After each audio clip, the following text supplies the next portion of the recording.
లేకనే వాళ్ళకు అరెస్ట్ చేశారు. పశ్చిమ గోదావరి జిల్లాలో ఆక్వా రైతుల సమస్యలు మరొకసారి రాజకీయంగా చర్చనీయాంశమయ్యాయి. ఆక్వా రైతులకు మద్దతుగా వైసీపీ అధినేత జగన్మోహన్ రెడ్డి ఈ నెల 17న భీమవరం పర్యటనకు రానున్నట్లుగా పార్టీ నేతలు ప్రకటించారు. అలాగే ప్రభుత్వం రైతులకు న్యాయం చేయాలని డిమాండ్ చేస్తూనే టీడీపీ ప్రభుత్వంపై వైసీపీ నేతలు గుడివాడ అమర్నాథ్, పేర్ని నాని తీవ్ర విమర్శలు చేశారు.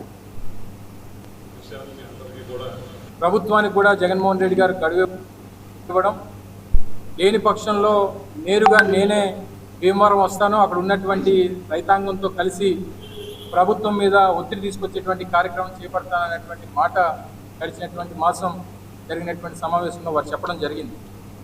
అందులో భాగంగానే రేపు 15వ తారీఖున పార్టీ అధ్యక్షుడు శ్రీ జగన్మోహన్ రెడ్డి గారు భీమవరం రావడం, ఈ పరిసర ప్రాంతాల్లో ఉన్నటువంటి రైతాంగంతో ఆక్వా రైతులందరితో కూడా వారు కలిసి చర్చించి ప్రభుత్వం మీద మరింత ఒత్తిడి తీసుకొచ్చేటువంటి కార్యక్రమాన్ని చేపట్టడం జరుగుతూ ఉంది. గడిచినటువంటి 4-5 మాసాలుగా పెద్ద ఎత్తున రాష్ట్రంలో దాదాపు 3 లక్షల మంది ఆక్వా రైతులు ఉన్నటువంటి రాష్ట్రం, దాదాపు 4.5 లక్షల ఎకరాలు సాగు జరుగుతున్నటువంటి ఆక్వా రంగం సాగు జరుగుతున్నటువంటి రాష్ట్రం.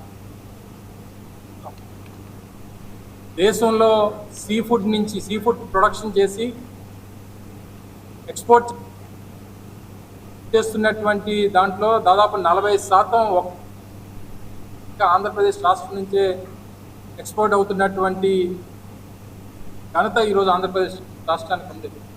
అటువంటి ఆక్వా రంగం ఈరోజు సంక్షోభంలో ఉంటే చంద్రబాబు నాయుడు గారి ప్రభుత్వం మొద్దునిద్ర వహిస్తూ ఉంది. ప్రభుత్వానికి కూడా జగన్మోహన్ రెడ్డి గారు గడువు ఇవ్వడం, లేని పక్షంలో నేరుగా నేనే భీమవరం వస్తాను, అక్కడ ఉన్నటువంటి రైతాంగంతో కలిసి ప్రభుత్వం మీద ఒత్తిడి తీసుకొచ్చేటువంటి కార్యక్రమం చేపడతాననేటువంటి మాట గడిచినటువంటి మాసం జరిగినటువంటి సమావేశంలో వారు చెప్పడం జరిగింది. అందులో భాగంగానే రేపు 15వ తారీఖున పార్టీ అధ్యక్షుడు శ్రీ జగన్మోహన్ రెడ్డి గారు భీమవరం రావడం,